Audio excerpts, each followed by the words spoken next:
The purpose of the deep squat screen is to assess the mobility and stability of the hips, knees, and ankles. This is the only screen where you'll not be independently assessing the left and right sides of the body. Lower your body into the squat position as slowly and deeply as possible. Give yourself a pass if all 5 of these criteria are met. Heels flat on the floor, feet parallel with no sliding or rotation, hips below the knees, knees aligned over the feet, and the dowel or any body part not touching the doorway. Common problems with this screen are raising the heels and leaning forward. If you're unable to complete the movement within the criteria provided, you receive a fail for the movement. Take up to 3 chances per side. If you failed, practice the following exercises. The toe touch progression relaxes the lower back and improves the shifting of weight from the heels to the toes. Begin with the feet side by side and the balls of the feet on a 1 to 2 inch platform, such as a board or free weight plate. Insert a towel roll or foam roll between the knees without changing foot position. The towel or foam roll should be thick enough to prevent the knees from locking backward or hyperextending. This may feel awkward, but do not change the foot positioning. If the towel roll is too large, causing the foot position to be altered, unroll a layer or 2 of the towel roll before continuing. Tension may be felt in the outside of the knee and outside of the hips, as well as the back of the knee. Stretch the arms up as high as possible, with palms facing forward. Pull the abdominal muscles in deeply without changing your breathing pattern. Bend forward and touch your toes. If you're unsuccessful, squeeze the towel roll slightly to relax the muscles in the outer thigh and back. If you still can't reach the toes, bend the knees slightly for the first repetition. Return to the starting position, keeping the heels on the floor. Try to bend the knees a little less with each repetition as you attempt to touch the toes. Do 10 to 12 repetitions. For phase 2 of the toe touch, elevate the heels on a 1 to 2 inch platform. The toes should be on the floor. Insert a towel roll or foam roll between the knees without changing foot position. Repeat the toe touch movement. Bend the knees less with each repetition until they can be held in a nearly straight position. At no time during the exercise should the knee hyperextend or the foot position change. You should be comfortable touching your toes before starting the next exercise. This exercise progression is one of the quickest ways to teach the necessary muscle coordination for deep squatting. With the heels on a 1 to 2 inch platform, spread the feet shoulder width apart or even wider. Bend forward until the palms are flat on the floor. If this is not possible, use a 2, 4, or 6 inch platform to help you reach this flat position. Without moving the hands or changing the foot position, slowly move into the squat position with the knees going to the outside of the elbows. If it's hard to control this foot position, spread the knees further apart or widen the feet slightly. At all times, the feet are pointed straight ahead. Once the squat position is comfortable, raise the arm as high as possible and turn the head. Keep the spine long and tall throughout the entire movement. Take 8 to 9 seconds to raise the arm, 2 to 4 seconds to hold the stretch, and 8 to 9 seconds to return to the platform. Repeat on the other side. Identify which side is tighter and work on it 3 times more than the other side. Once this movement is about equal on both sides of the body, proceed to the next phase of the exercise.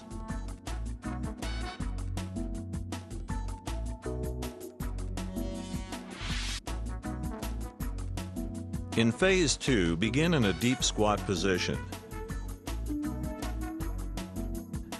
Raise the hands in a Y position, taking them as far back and up as possible. Maintain balance and keep the lower body completely relaxed. There should be no change in foot, hip, or knee position. Now stand out of the squat. Perform 10 to 12 repetitions of this movement, gradually reducing the platforms until both heels and palms are on the floor.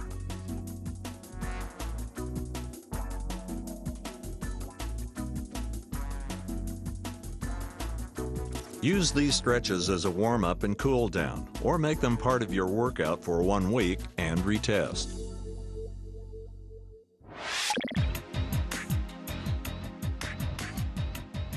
The purpose of the hurdle step screen is to assess the bilateral mobility and stability of the hips, knees, and ankles.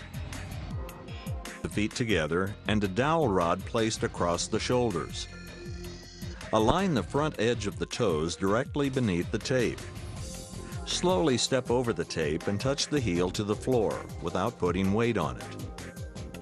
After touching the floor lightly, return to the starting position. Try not to touch the tape as you move the foot over and back.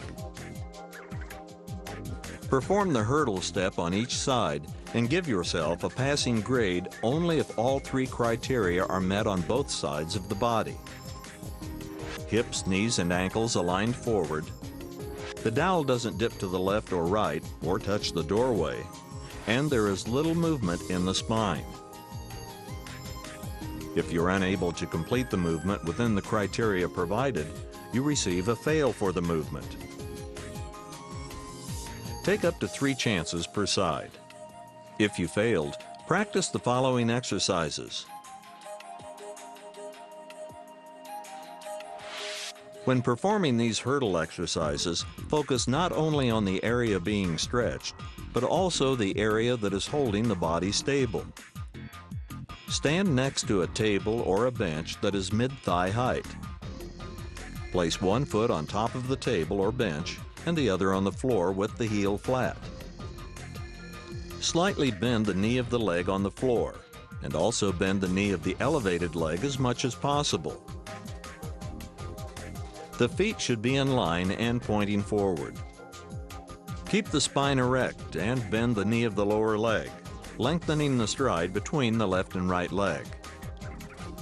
Pull in the abdominal muscles and breathe normally.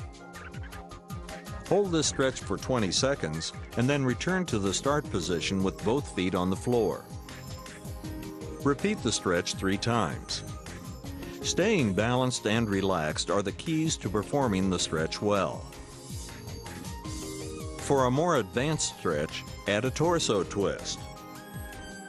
When rotating the torso, shift your weight slightly and naturally. Hold the stretch for 20 seconds, return to the start position, and repeat the stretch 2 times.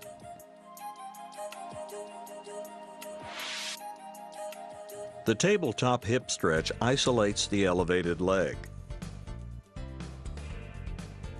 Place one leg flat on a table.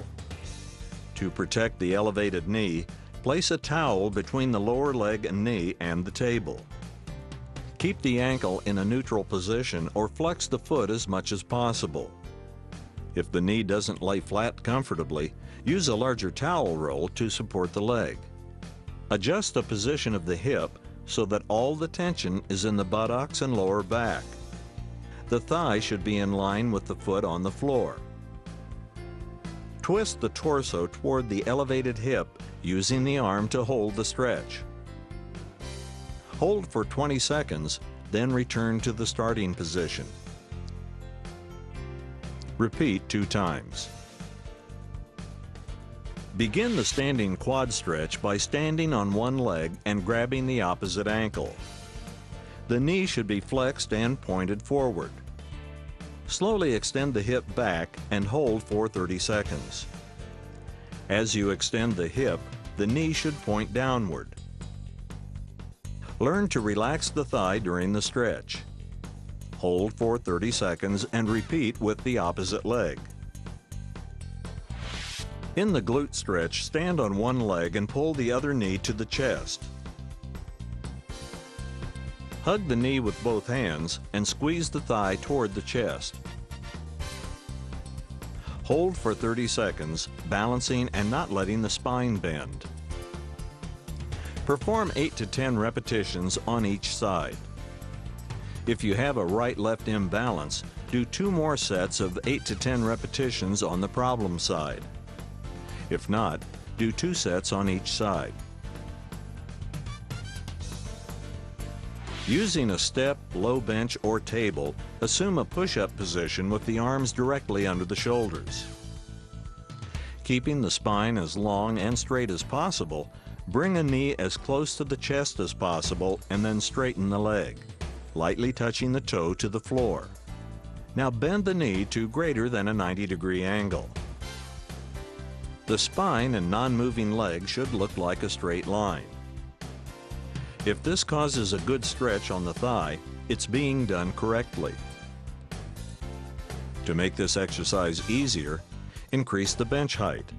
To make it more difficult, reduce the bench height. You can also make this exercise more difficult by adding a third movement, extending the hip without changing the back or other leg position. To increase the level of difficulty even further, remove the step or box and assume a push-up position on the floor with the hands directly below the chest and collarbones. Follow the same movement pattern.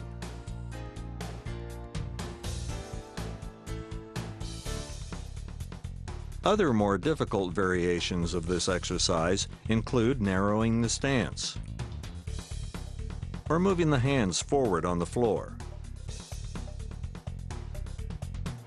The elevated dip is the same as the mountain climber, but with the body position reversed.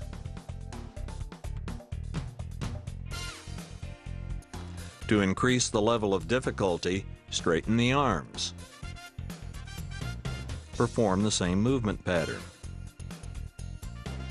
Use these stretches as a warm-up and cool-down, or make them part of your workout for 1 week and retest.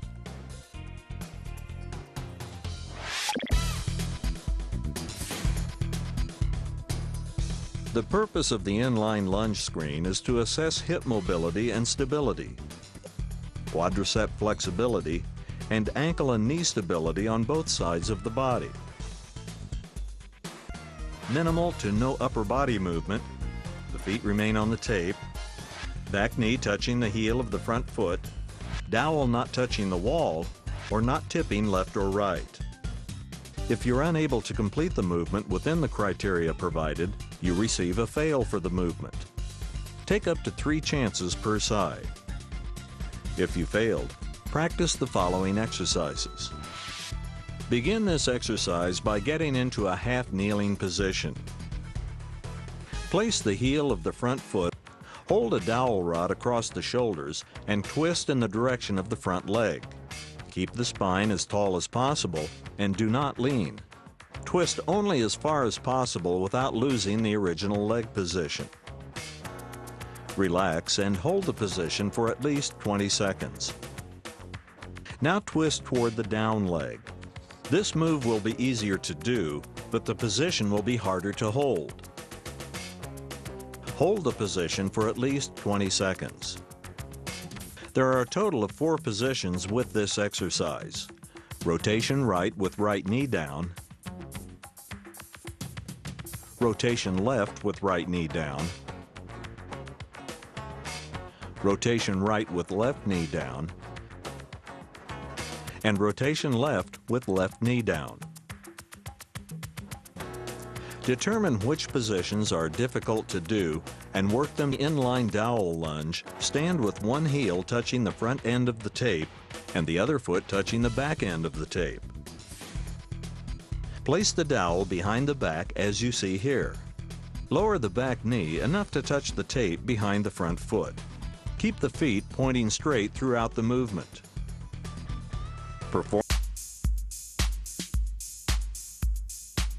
The purpose of the active straight leg raise screen is to assess stride flexibility while maintaining a stable pelvis and active extension of the opposite leg.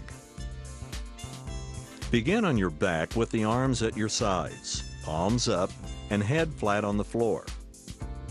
The midpoint between the hip and the top of the bend of the knee should be in line with the front of the door frame.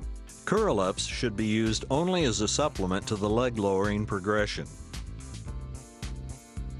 Lie flat on your back with your arms over your head and toes pointed toward the ceiling. Bring the arms toward the legs, keeping the shoulder blades flat on the floor. Slowly lift the head so that the chin comes into contact with the chest. Leave the shoulders back and curl up the spine one segment at a time, hands reaching for the toes. Squeeze the knees and feet together and avoid raising the legs. If this movement is difficult, squeeze your legs together before continuing. This simple move will keep the legs out of the curl-up. Pull in the abdomen, flatten the back, and attempt the curl-up again. If this still presents difficulty, use a slight incline under the back until you can complete up to 12 repetitions.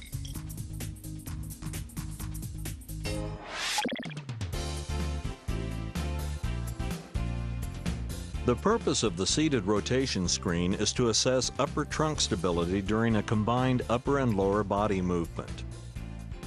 Begin by sitting upright on the floor, back straight, with legs crossed. One foot should be on each side of the door jamb. Hold a dowel above the chest, touching your collarbones and the front of both shoulders at all times. With your back straight, rotate to each side, touching the dowel to the door frame. Avoid leaning toward the door or bending the spine in any direction. Give a passing grade if all three criteria are met. The dowel touches the wall, the dowel is level and in contact with the chest, and the spine remains straight and upright. If you're unable to complete the movement within the criteria provided, you receive a fail for the movement. Take up to 3 chances per side. If you failed, practice the following exercises. Begin this exercise by lying on your right side, flexing the left knee and hip at slightly greater than a 90-degree angle. Place the right knee on top of the left ankle to lock it into a rotated position. If necessary, use a ball or towel under the left knee for support. Rotate the shoulders to the left. Reach up and out with the left arm. Do not force the movement by trying to lay the shoulders flat on the floor. Now pick up the right arm and reach toward the ceiling. Do not move the lower body. Do not break contact between the left knee and the towel roll, ball, or floor. Maintain consistent pressure. Use the abs to further rotate to the left. Maintain pressure on the ball or towel throughout the movement.